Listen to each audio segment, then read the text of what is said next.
300 গ্রাম গুড়ের মধ্যে 100 গ্রাম জল মিশিয়ে আবার জ্বালানো হলো। এবার এটাকে খইয়ের মধ্যে ঢেলে দেওয়া হবে। খইয়ের মধ্যে একটু করে এই গরম পাকটাকে আস্তে আস্তে ঢালা হচ্ছে।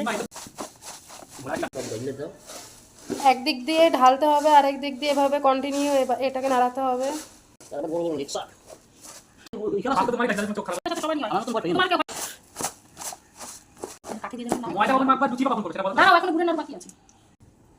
খইয়ের মুড়কি তৈরি হয়ে গেছে।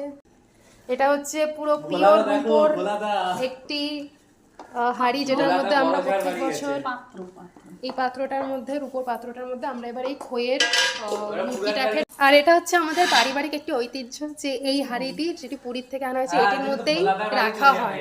তো রূপোর হাঁড়ির মধ্যে এবার এই মুড়কিটাকে ঢালা হচ্ছে। আমার ঠাকুমা এই ঐতিহ্যটাকে বলেছে ধরে রাখতে, যে সবসময় নাকি খই তৈরি করার পরে সেটিকে সবসময় এই পুরীর হাঁড়িতেই ঢালতে হবে। এটা হচ্ছে আমার ঠাকুমার তৈরি করা একটি নিয়ম।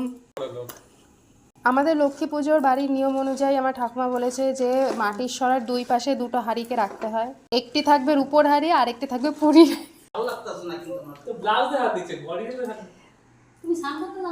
আরেকটি আমাদের নিয়ম আছে, যখন কেউ তৈরি করবে না খেয়ে স্নান করে, অন্য কেউ যেন সেটা না ধরে।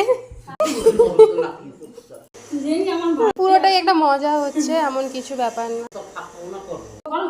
আমার ঠাম্মা এই অর্ধেক ব্লাউজ পরে বসে আছে, ঠিক আছে, পুরোটা ব্লাউজ পরে।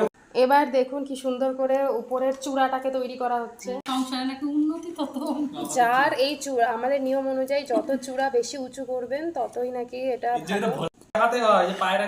মোটামুটি ডেকোরেশন কমপ্লিট। তিলের নাড়ু রাখা হয়েছে চূড়ার উপরে। এটা তো একটি চূড়ার উপরে তিলের নাড়ু। ধামার ভেতর থেকে এনে এনে খুব সুন্দরভাবে ডেকোরেশন করতে হচ্ছে।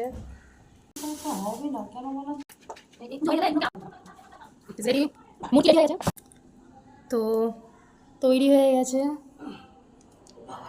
আমাদের মুড়কি, খুব সুন্দর ডেকোরেশন হয়েছে।